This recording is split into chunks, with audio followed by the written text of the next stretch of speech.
parlons de l'hygiène des hommes.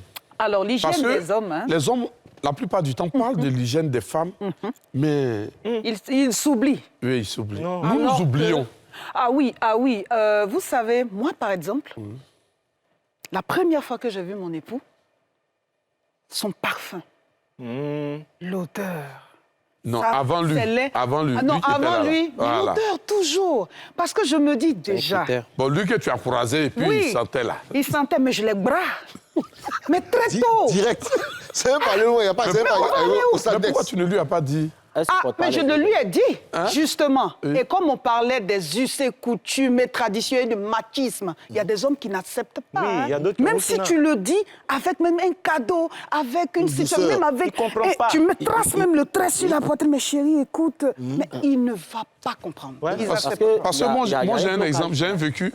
Je me souviens, ma première copine, elle m'a dit, mais tu veux pas raser tes poils là? J'ai dit, mais un homme, il doit avoir des poils, tu vois. Elle ça dit, fait non. viril. Non, mais J'ai dit, moi aussi, un homme. Elle dit, bon, pardon. Elle est partie acheter un rasoir, une paire de ciseaux. Elle est venue, doucement. Attendu le gazon. Et puis j'ai vu que... Elle a nettoyé la zone. J'étais libre. Le vent soufflait. J'ai gardé cette habitude. Le vent rentrait dans les zones. Tu vas voir que tu étais dans une position conservatrice. Et là, Au départ.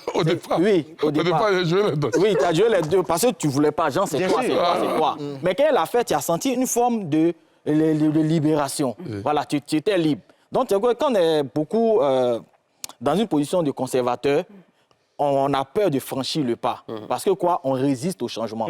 On a un peu peur de l'inconnu. L'homme a peur de l'inconnu. Comment ça va arriver, etc. Donc, quand on accepte de franchir le pas, on se rend compte que ce qu'on pensait là, c'était pas ça. C'est même pas ça. En réalité, c'est quelque chose de bien, c'est quelque chose d'agréable. Donc, si l'autre pied est comme ça, non, mais c'est ça? attends.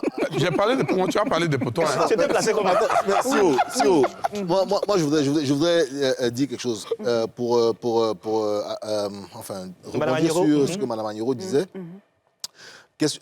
Souvent, je pense que la question de l'hygiène de l'homme, je pense que c'est plus on se ment à nous-mêmes. Je pense, les hommes. C'est-à-dire que pour les femmes, ça peut peut-être qu'elle peut ne pas savoir, je me dis. Et pour les hommes, je pense que c'est plus soit de la mauvaise foi ou tout ça. C'est-à-dire que souvent, toi-même, tu sais qu'il y a des ratés sur certaines choses, mais tu te dis, je suis un homme, bon, elle va accepter et tout ça. Tu vois ou pas? Mais, comme je dis, en toute chose, il y a la manière. En toute chose, il y a la manière. Et que ce soit l'homme ou la femme, dans le couple, le mari ou la femme sait à quel moment l'autre est réceptif. Voilà. Et ça, c'est un. Et de deux, je pense que, en fait, par habitude, concernant les femmes, elles s'ouvrent quand elles sont en confiance. C'est-à-dire qu'avec le temps, avec la période, quand elles voient, par exemple, que... Le temps, tu as fait le temps dans ça, là? Oui, mais on parle de mariage, on ne parle pas de goéga. Non, au départ... On parle dans le couple, on parle de tabou dans le couple. Non, attends, j'arrive. Même au départ, même au départ. Pour qu'il y ait une deuxième fois. Oui. D'accord, je t'explique. Déjà l'expérience quotidienne révèle que, c'est-à-dire que, de façon générale, les hommes sont enclins à revoir une fille qui drague une deuxième fois pour deux raisons. Généralement, quand elle t'a bien flamponné et quand elle est jolie. Tu te dis, bon, ça dit qu'il y a certaines... Les autres choses là, bon, on peut laisser...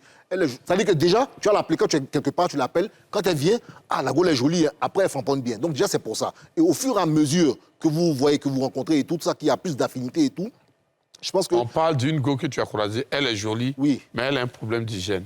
Oui, mais justement... Comment tu lui dis ça? Tu vas attendre... Justement, elle, il sera bien exactement. Si tu restais avec elle, dit, la première fois... C'est du temps, je suis en train de parler. Oui, le temps, bien sûr. C'est-à-dire qu'à partir du moment où tu conçois que, où tu estimes que, cette go-là, tu veux aller loin avec elle, je pense que tu te donnes les moyens de le lui dire. Bon, alors, moi, je pense qu'il peut y avoir trois approches. Il peut y avoir trois approches et une approche n'est pas mieux qu'une autre. Ça va dépendre de la personne que vous avez en face de vous. Oui, tout à fait. Parfois, ce n'est même pas une question de temps.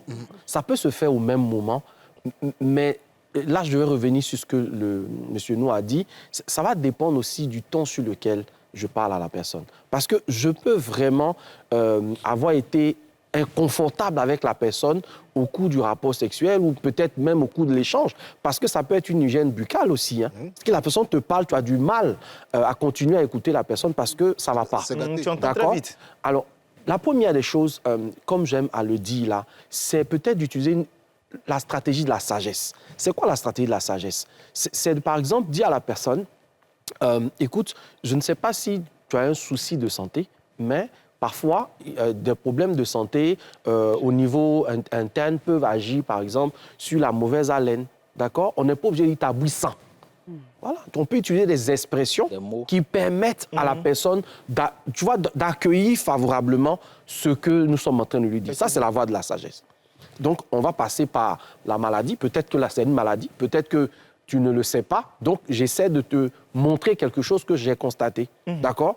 Cette même voie de la sagesse-là te permet de dire, par exemple, moi, je ne peux pas t'aimer, partager ton quotidien, et puis être conscient qu'il y a un souci et ne pas te dire. Voilà, ça ne va pas ensemble.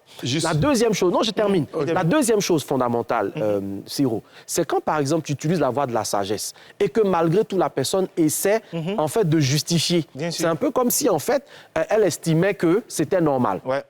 Parce qu'il y a des personnes qui estiment que si tu les aimes, odeur ou pas odeur, tu dois pouvoir tout accepter.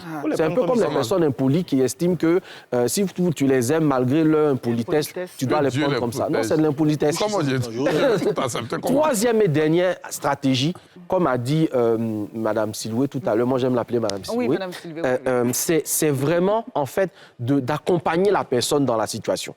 C'est-à-dire que je me rends compte que la personne a un souci, par exemple, d'hygiène au niveau des aisselles, elle laisse pousser les poils, etc., ça jaunit, etc. Ben, on va prendre une douche ensemble, on va te frotter du citron, on va faire des choses ensemble. Voilà. Donc, on est dans l'engagement commun. Ouais. Je ne suis même pas en train de te dire qu'il y a un problème. Mais on va faire une expérience ensemble. Je veux qu'on fasse ceci. Et toi, tu es en train, en fait, d'aider la personne. Ou bien, tu fais entrer dans le jeu érotique ou le jeu sexuel. Ah, je veux que cette fois-ci, par exemple, on se rase, par exemple, tous les deux ensemble, avant de...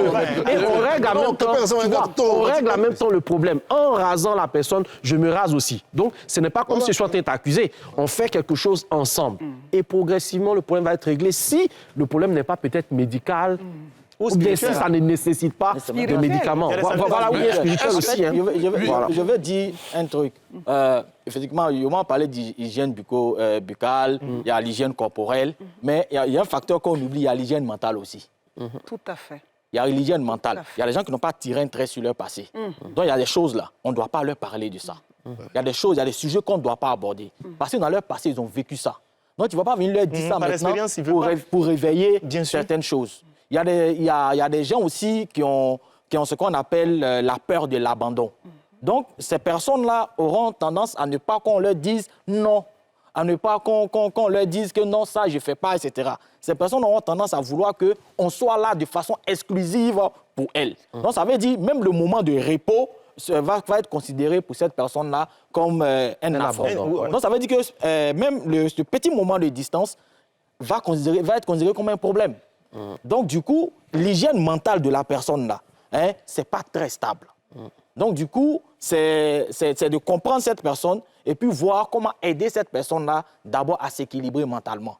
Parce que c'est ce qui va déterminer, en fait, la suite des choses. Donc, si moi je me fâche parce qu'elle ne fait pas... J'ai une hygiène truc. Non. C'est pas de ça. Voilà. Non, en fait, je veux dire que même au niveau des pratiques sexuelles, on a parlé des tabous au niveau sexuel, tout ça. Il y a des personnes qui ont des fantasmes en elles, qui ont peur de parler de ça. Pour ne pas qu'on dise, toi, t'es comme ça, tu es. Donc, du coup, il y a des personnes qui ont des fantasmes, ce qu'on appelle chez nous, ce qu'on appelle des paraphilies. Mais ça devient un problème lorsque ces fantasmes-là n'arrivent pas à être contrôlés.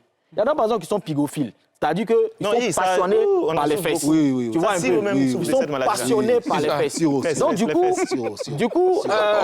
le syndicat. S'il y a un souci, il aime bien voir sa femme marcher comme ça, il aime bien qu'elle se présente avec certains déhachements, tout ça. Ça l'excite, c'est ça qui fait son... Moi, j'aime que ma femme est belle. Tu n'as pas besoin de déhachement. Donc du coup, ça va agir aussi. La question, c'était quoi? Sur l'approche. Pose une question, c'était quoi la question? On a parlé des fesses, il s'appelle. Le mental. Le mental, oui, mais comme disait le psychologue tout à l'heure, il y a de la saleté mentale et il y a des gens qui traînent beaucoup de barrières, même que ce soit sociales. Oui, mais ça dépend de leur passé. Oui, ça beaucoup de complexes aussi. Oui, mais des complexes. Il y a des gens qui sont sales et qui sont orgueilleux. Il y a des gens à qui il ne faut rien lui dire. Il va se dire, par exemple, lui, il ne veut pas le changement. Et quand tu es réfractaire à ce genre... Donne un exemple. Un exemple. Oui. Bon, moi, avant... C'était moi, c'est pas moi. C'est toi, c'est toi. On ne ment pas à la télé. On ne pas la télé. OK. Il y a quelqu'un qui m'a expliqué. OK. Tu n'étais pas bien. Tu vois, par exemple, même sur le plan vestimentaire, la façon de te présenter, quand tu es avec une femme qui te respecte et qui te voit aller loin, elle va trouver le moyen par moment d'avoir des risques avec toi, des oppositions, parce qu'elle veut ton bonheur. Donc, elle va commencer à te dire non, tu vois là, il ne faut pas faire ça là. Moi, avant, par exemple, quand parlant d'hygiène mentale, j'avais l'habitude d'être cru, d'être franc, d'être direct, de dire des choses d'une certaine manière, parce qu'ils m'ont tellement blessé que pour moi, c'était ma façon de me protéger. Par rapport à ce que vous êtes créé. Par rapport à ce que je me suis créé, jusqu'à ce qu'elles me disent « Ah, j'ai entendu parler 1, 2, 3 fois aux gens. Il faut revoir ta façon de parler. Même quand ils traitent tes sujets sur Internet, il ne faut pas être agressif, sois beaucoup plus modéré, sois... » Mais il a fallu que je m'asseye moi-même pour me regarder en train de parler, pour me dire « Ah, André a raison, hein. » Mais il faut avoir une certaine maturité pour accepter les critiques. Si tu n'acceptes pas, tu vas rester dans ce que tu es. Les critiques constructives. Oui, les critiques constructives. Il y a eu des femmes avec lesquelles on était, on a voulu leur bonheur, mais tu t'es rendu compte que vraiment, tu vas beau faire, elle ne veut pas changer. Tu vois, il y a une saleté là. Ça s'adresse à qui? Je termine rapidement. Il y a une saleté là.